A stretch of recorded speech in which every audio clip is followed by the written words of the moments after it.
మాస్టర్తో మాట మంత్రి కార్యక్రమానికి స్వాగతం. నేను మీ మాస్టర్ దుర్గా ప్రసాద్. ఈరోజు మనతో పాటు ప్రముఖ స్విమ్మర్, అంటే ఒక ప్లేస్ నుంచి అంటే విశాఖపట్నం నుంచి కాకినాడ వరకు స్విమ్ చేసినటువంటి గోలి శ్యామల గారు మనతో పాటు ఉన్నారు. నమస్కారం మేడం. నమస్కారం అండి. నిజంగా పేపర్లో చూసిన చాలా ఆశ్చర్యం కలిగింది మేడం. విశాఖపట్నం నుంచి కాకినాడ వరకు మీరు అలా స్విమ్ చేసుకుంటూ వచ్చారు.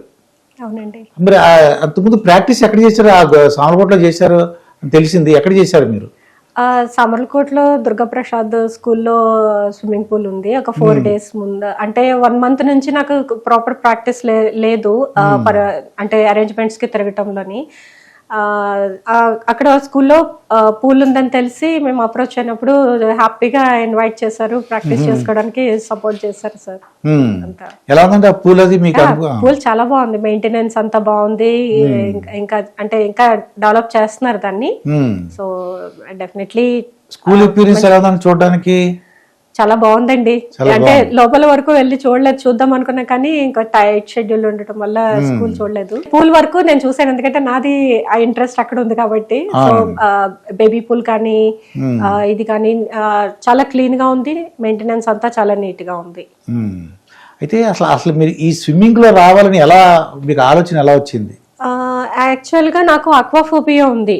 పుట్టి పెరిగిందంతా సామర్లకోట అయినా కూడా కాకినాడ బీచ్ ఎప్పుడు చూడలేదు. అది ఒక డ్రీమ్ లాగా ఉండేది అనమాట.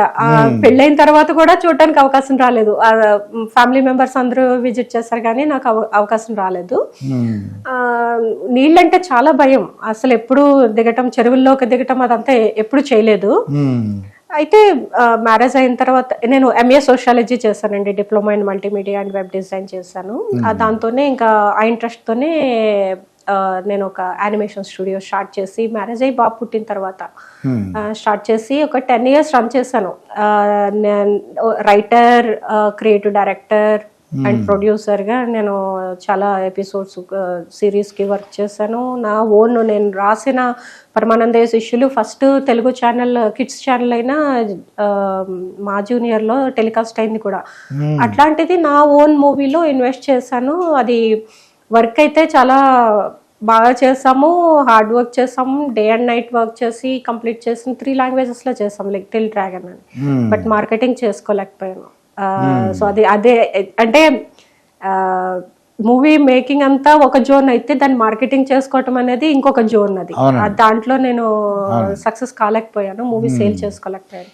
దాంతో ఫైనాన్షియల్లీ చాలా ఇబ్బంది పడ్డారు. చాలా మామూలుగా కాదు. అంటే మూవీ తీసిన తర్వాత ఎట్లా ఉంటుంది అది, ఆ డిప్రెషన్ ప్లస్ 40+ తర్వాత ఉమెన్ కి కూడా గైనిక్ గా చాలా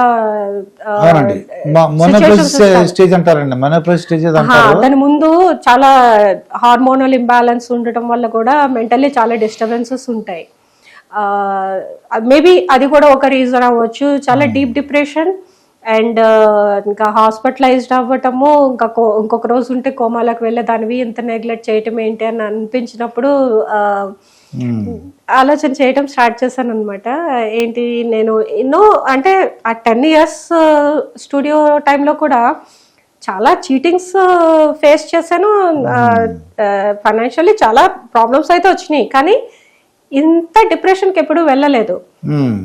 ఏంటి నాకు ఇట్లా అయింది, నేనేనా ఇంత ఇలా అయింది.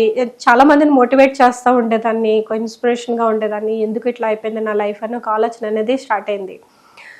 ప్రతి ఒక్కరి లైఫ్ లో కూడా అలాంటి కండిషన్, అంటే మనకు వచ్చిన సమస్య చాలా పెద్దది, ఇంకా వేరే ఆప్షన్ లేదు, అన్ని డోర్స్ క్లోజ్ అయిపోయి, ఇలాంటి డిప్రెషన్ సిచ్యుయేషన్ అనేది ప్రతి ఒక్కరి లైఫ్ లో ఏదో ఒక టైంలో వస్తుంది. ఆ టైంలో ఎవరైతే ఫైట్ చేసి డైవర్ట్ చేసుకుని సర్వైవ్ అవ్వగలుగుతారో, ఆ జోన్ దాటుతారో, డెఫినెట్లీ ఒక మంచి బ్రైట్ లైఫ్ అనేది ఉంటుంది వాళ్ళకి. మేబీ నాది అక్కడ వరకు ఒక జోన్ అయితే, అక్కడి నుంచి గాడ్ గిఫ్ట్ సెకండ్ ఛాన్స్ అనేది నేను ఇది సెకండ్ ఛాన్స్ కింద ఫీల్ అవుతున్నాను. నేను కష్టాలకి ఆత్మహత్యలకు హెల్ప్ చేసేది డెఫినెట్లీ ఆ సిచ్యుయేషన్ అట్లానే. దాని నుంచి కాకుండా మీరు మనసు మార్చుకుని ఈ స్విమ్మింగ్ లోకి వచ్చారు. ఎలా అదే అంటే ఎలా అనిపించింది మీకు? అది అంటే స్విమ్మింగ్ వేరే కాకుండా స్విమ్మింగ్ లోకి ఎందుకు వచ్చారండి?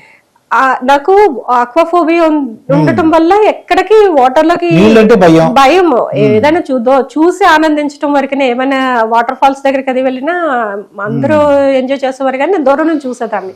అట్లాంటిది అంటే ఆ స్టేజ్ లో బెడ్ మీద హాస్పిటల్లో ఉన్నప్పుడు ఎట్లా అనిపించిందంటే, మనకి ఏదన్నా చిన్న చిన్న కోరికలు ఉంటే తీర్చేసుకోవాలి, లైఫ్ బ్రెయిన్ డైవర్ట్ చేయడానికి ఇది ఇట్లాగా స్టార్ట్ అయింది. ఆలోచన స్టార్ట్ అయ్యి ఇంకా ఓకే, హార్స్ రైడింగ్, స్విమ్మింగ్ రెండు నాకు కోరికలు అనమాట, ఎప్పటి నుంచో చేయాలనుకున్నవి.